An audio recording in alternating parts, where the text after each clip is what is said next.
俺们一家啊有可能要上某台的春晚，事儿还没定呢。俺家那3口人把节目排完了。最近某省电视台联系了一下我们一家人，收到这个邀请呢，说实话，我心情是非常复杂。第一个反应呢，肯定是觉得哎呀无比的荣幸，但另一方面呢，一想到跟我同台的这几个搭档，又觉得无比的要命。因为俺家这几个人呢，他各说各的话，这仨人彼此说话都听不懂，更别说上到那么大舞台去表演了。我一下子哈，我这人挺好面，我都不敢答应，我怕丢人。但是真正丢人的人，他很自信。然后我同事就跟我说姐，其实你也不用太担心，不行，他如果记不住词儿，你找人给他借个提词器啥的呢？我说问题不在于有没有提词器，是俺家这3口人都不认字儿。大胖媳妇看我这样，那不干了，他跟我说，谁说我不认字儿？我只是认不全，有时候读错，我绝不是文盲。我说这样，咱就写2句最简单的话，咱测一下，你看你能读成啥样？选简单的字儿写。他不认字儿。不认识，了点大，毛，父亲们，你不能看了。重念大口，吐。吐前面还有个字儿呢，这个字能是啥？美兔，大口美兔。大口吐啊！吃啥了？你着凉了？你看啊，这外国人他就是不懂中国人的谦卑，但我没想到俺家这小中国人他也不谦卑，张大铁都不知道春晚到底是啥意思。一听说要表演节目，高低要去，于是大胖媳妇领着2个孩子在家苦苦钻研历届春晚爆款视频，好好排练了2天。等我回家给我个惊喜，就是要跟我证明他们仨可以去，我不能给他们拖后腿，然后将来可以在电视上看到自己的精彩表现。要说俺家电视啊确实好，京东听说我妈想要大电视，就给我们送了海信的一般 Ultra 真100寸大屏，太震撼太有面儿，还是黑曜屏，电视咋看都不反光，啥画面都能识别优化。大胖媳妇馋了，也要在京东下单一台电视，送装一体，今天买明天就能看。我叫白云，我叫黑土，我叫白云，我叫黑土，我71，我75，我属鸡，我属虎，这是我老公，这是我老赌，老母，这是我老母。下蛋公鸡，公鸡中的战斗机，哦耶！下蛋公鸡，公鸡中的战斗机，哦耶！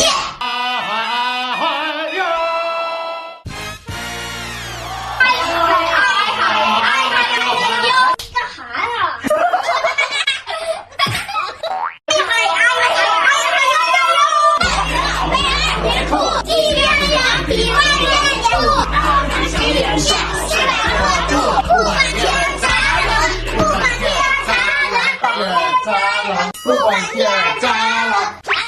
我要啤酒肚。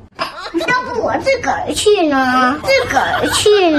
当你遇到一个戏很多的婆婆，你咋办？我找到了秘药。大家知道我的婆婆人心地不错，但是戏有点多，还贼直白，啥事儿都得表达出来，让我在中间经常很尴尬。但是我现在吧不愁了，因为大胖媳妇是真敢治他妈。温迪来了以后啊，几乎啥也不吃。我爸给他在家做不吃，领他出去吃饭几乎也啥也不吃。好不容易看到那转桌上有一个甜品，他想吃，就直勾等着。最后等那甜品终于转到他面前，人双手一上，咔给菜卸下来了，摆在面前自己吃。大胖媳妇说：“妈，你干啥呀？你看到转桌上有自己喜欢的菜就往下端，那多没礼貌啊！你得跟桌子跑。”但是从昨天开始，连甜点也不往下端了，因为他找到了人间挚爱。这个2块钱一包的，这是叫什么玩意儿？贼爱吃。去饭店，我爸点再贵的菜也不看，就抱着2块钱的包啃。我爸说：“温迪，哥哥请，你不用紧张。”温迪说：“谁请也是这个最好吃。”自己还跑到市场偷摸备了3包，晚上放冰箱里了。马刷棋。我爸说：“这可咋整？你天天干吃这玩意儿，不得干燥吗？”大胖媳妇就有招了，把温迪冰箱里藏的零食全给换了。今天我们出去吃饭，温迪还啥也不吃，回来一打开冰箱，吓坐地上。温迪跑出来跟他儿子说：“我的上帝呀，闹鬼了！冰箱里码了一排油。”大胖媳妇说：“妈有吗？大胖媳妇教育完他妈挑食，又教育他妈咋做人。前2天我们几个要去室内冲浪，温迪很开心，还以为要穿比基尼呢。咱也不知道外国人是咋回事啊，他们可以不化妆，但必须没有体毛，浑身漂白，脱得溜干净，整的像那个白海豚似的。反正就是要脱，人自己还从加拿大带回来的蜡纸。我爸呢看桌上一沓蜡纸，也不知道啥玩意儿，以为是我的呢，就用了2张给我大衣粘毛了。用完还说这是啥玩意儿？毛下来了，大衣也下来了。温迪回家看着了，你怎么能用我的蜡纸？这合一张$1呢，你用了我2张。我爸说那咋整？我赔你啊。大胖媳妇没事，爸不用管他，我有招。大胖媳妇就想出了一招整他妈。咋回事呢？头一天晚上温迪丢垃圾的时候，把我爸一张很小的电话卡给丢了。那卡是我爸给我们家办 WiFi 的时候人家给的卡，就得用这个卡才能给我们家网充钱。现在卡被温迪丢了，网还用着。我爸本来说你别跟他说了，我去补去吧。大胖媳妇说：“妈妈你过来，你是不是丢个卡？”温迪说：“是啊。”完了，我老丈人本来是公务员，现在让你整成老赖了，欠钱不还，没有信用了。温迪说：“那咋整啊？”大胖媳妇：“你想救你的哥哥吗？想，那就不能用网了。得开你热点了。我开热点那不得好几$1分钟啊？那可不止，你这是国际热点，国际热点。这么说吧，我给你传一张照片得好几百。Later. What is this? 立马要高情的，高情的。大王媳妇教育他妈，这件事告诉了我们什么道理，妈妈？谁都会犯错，要学会原谅别人，才能获得别人的原谅。OK。最后我们终于去冲浪了。我跟你说，我这蜡纸也不够了，那我也不买。这国际热点把我开破产了都。咱冲浪是不是这么冲？要不然感谢我就光脱阳面了，阴面扎个辫，扎个辫。没事，温迪，其实你也不用蜡纸，你就用 Ulike 这个脱毛仪，脱毛更干净，不留小黑茬。这个美容院同款的蓝宝石冰点头，不会对皮肤造成损伤，你这种怕疼的也可以用。开个智能连闪，窄边框也不容易漏打，10分钟全身都能脱完，还给你配个消毒盒，更卫生。而且吧，它不是短暂的脱干净，是让这个毛发越来越软，长得越来越慢。温迪说，那这玩意儿就给我吧，然后就冲浪去了。冲浪时候想起来说，那我带来蜡纸，我也得带回加拿大，谁也不许碰。然后他儿子在家就给他发来了视频。有人。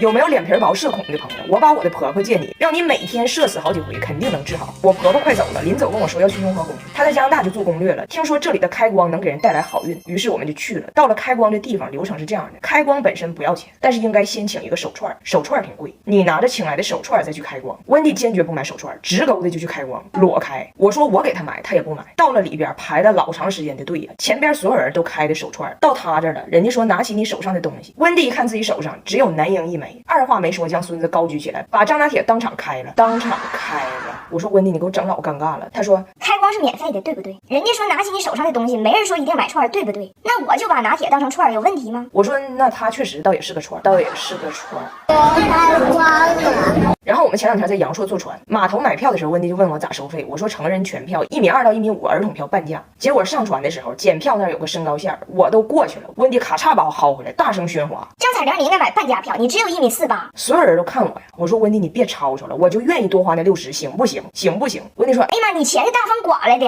是不是当2天网红飘了？飘了。不光坐船，回民宿还被举报了。我们民宿有免费泳池，温迪一天游6遍，这倒也没毛病。但是我们这民宿呢有4栋小楼，每个楼都有自己的院，每个院都有自己泳池。然后那天下午，民宿老板就给我打电话说，接到群众举报，有一外国女子擅闯人家4号院人自己家包院的游泳池游泳去了。人4号院住的这个山东大家庭，面对这个外来生物也很懵啊。老板就问我说，你们2号院是不是有3外国女的？你知道是哪个吗？我说听这个作案方式，我知道是哪个，我去给他逮回来。我去给他逮回来的时候，就跟小时候我妈批评我一样啊，自己家游泳池上别人家游什么游，就看人家的好。我婆婆说4号院泳池下午旁边放水果。我说温迪啊，一会儿还得去爬山呢，你这么白特别容易晒出晒斑，赶紧涂一点我的修丽可防晒小银伞吧。它跟别的防晒可不一样，高倍防晒还能美白淡斑，肤感特别好，像这样伪素颜出门多方便。然后昨天我们去火锅店吃饭，他看人家别人过生日贼热闹，他也很心动啊，偷摸问我这么办 party 得多少钱？我说只要你过生日就不要钱。温迪问我那他咋知道我啥时候过生日？查护照啊？我说不查，谁骗这事儿啊？结果我这一没注意接了个电话，就是这一幕。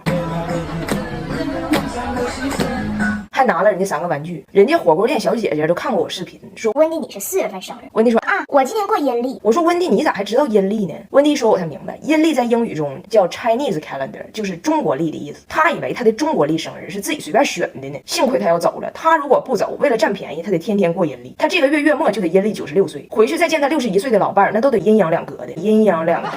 走了，还抱着这个豌豆苗的根儿给人打包了，说回家还能长，再过阴历的时候啊，抱过来再涮。我以为今天的主题曲是生日快乐歌呢，没想到其实是把根留住，把根留住。